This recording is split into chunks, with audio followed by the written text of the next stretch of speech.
Let the music come take us with you. Don't expect anything less than the #1 rated Caribbean show. Caribbean vibration. Caribbean vibration. Caribbean vibration. Caribbean vibration. But first up, you know Mazashi Larry from the Dave Chappelle Show. We got caught up with Donnell Rawlings when he was in town last month performing live. Introduction, we want to give a shout out to all the fathers in the house. Say fathers, say what? You sound pathetic. Thank you. And again, like he said, all the mothers who be taking over the role of fathers, make some noise. Good, get better baby fathers is what we're saying. Get, you know what I mean? My people in the balcony, make some noise. All right, about 14 of you. We like that. Like that. Good. Welcome, welcome, welcome. Deadwood Live. We have a wicked comedy show for you all this evening. We're gonna have some fun. Y'all ready to have some fun? I know. You don't want the survey questions. You're like, dude, stop standing up there. Be funny. Hi, white guy. How are you? Good. I'm glad you got a credit card and you're up in the front with them. All right. I'm gonna tell you why I look like this, guys. Because I don't like people guessing. You know what I mean? Because I'm not a leftover from St. Patrick's Day. You know what I mean? My mom is from Guyana. Let's take it easy. It's a third world country.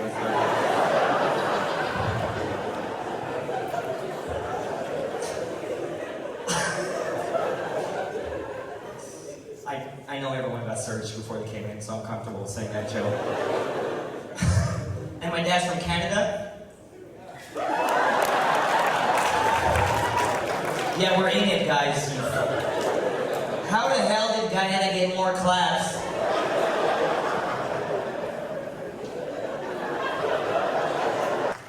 He was algebra, most people found him hard. Like dealers at casinos, he was quick to pull your cards. He never knew his dad and he blamed it on his mom. Not in touch with his feelings, he emotionally scarred. Made a promise to himself that he'd never give his heart, so only gave his anytime. It got hard to broads he would meet, little tricks he would call them. Promised them the world and he would never call them. Kept this up for years, but then there was a problem. Walking down the street, he heard a voice call him. Didn't recognize the voice, but was shocked when he saw the eyes of a child that looked just like his. He flipped through the cards trying to remember this trick that he played, but he found that her name was elusive. No need for a test. The child's face was conclusive, proof of a burden that he would never run from. Genetics are a sprinter that you can never outrun. He took the baton from a man he never knew. Hated this chick for what she tried to do. She had other options. She didn't have to choose to have this little kid for a one-night stand and try to track him down. I want him to be a dad when he never had and really doesn't want to be tied to a woman who reminds him of his mom, so he moved on with no second thoughts. There was no divorce coming. He was married to the streets. The ghetto is a butcher, so he wound up in some beef. Cold man, cold heart. One night he felt the heat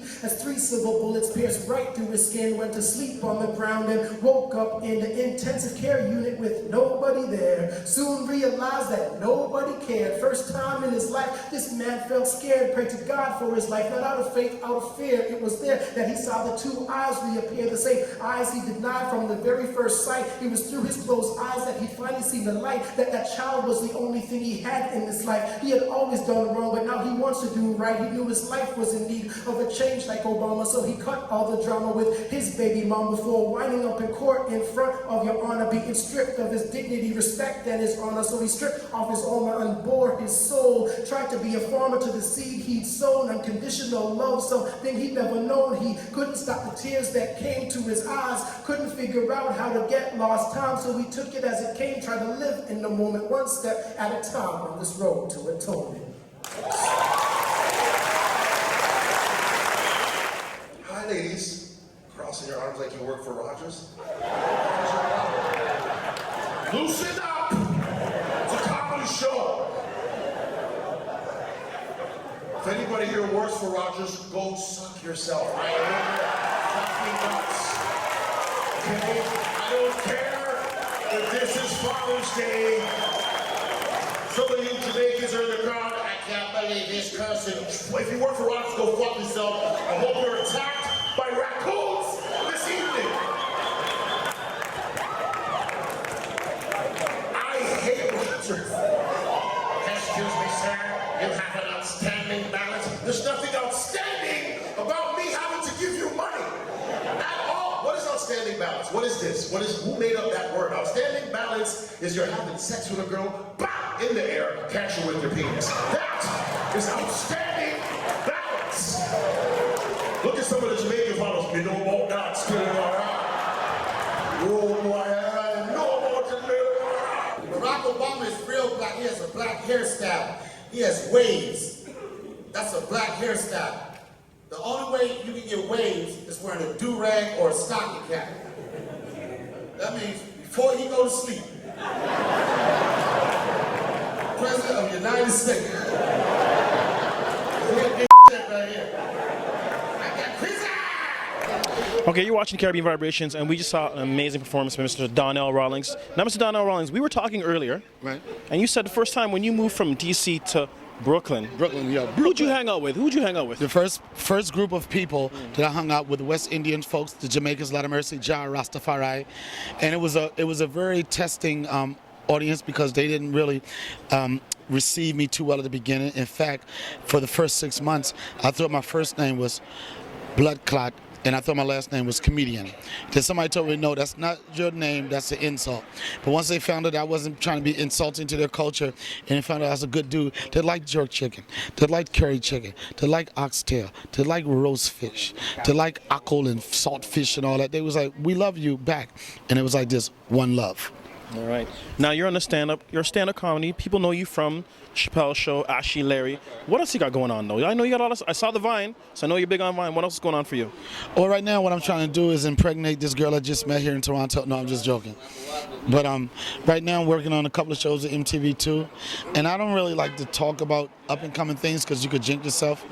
I will say I'm Googleable, Donnell Rawlings. You'll find out. And I got some good stuff that's going to entertain my fan base. Okay, so one of the things, I Googled you, and one of the most interesting things I found about you was the fact that you served in the military, Yes. but you're big in Korea, and you brought that tonight. What was that experience like being in Korea? I went to Korea. I went to the military. I was 17, going on 17, turning 18. And it was the first time I ever been on a plane. It was a good experience. I really didn't really know how much I appreciate being overseas and experiencing some other culture until I came back. But the Korean people, they were cool. And this was before people was doing the Gangnam style. We was doing the Donnell Rawlings Ashy style without kimchi, without bulgogi, without yakimandu, and our bibimbap, but not kegogi because that's dog. And it's not the dogs that DMX hang with. It's the dogs that people think you're not supposed to eat. And you're not unless you're in a career because you never know. Soy sauce, you put a sauce in anything, it tastes all the same. Okay, last question for you. It's not your first time in Toronto. First time. Is it your first? Okay, I apologize. What is the one thing you learned being your first time in Toronto? What I learned my first time being in Toronto, that they have a heavy Caribbean population here. In fact, I didn't even know I was in Toronto. I thought I was in Brooklyn for like the first 6 hours. But when I first got the call and I talked to my girlfriend, I said, I'm going to Toronto. She said, you know, it's a heavy Caribbean accent. That's when I went to my kitchen and just started making all type of Jamaican dishes. And I was excited about coming here because I love the Caribbean vibes. Not the Vibes Cartel, because he liked to bleach his skin, but the other vibes. Perfect. Thank you. Gaza Gully. Pick one, Dundada. We up in this bitch. You're watching Caribbean Vibrations.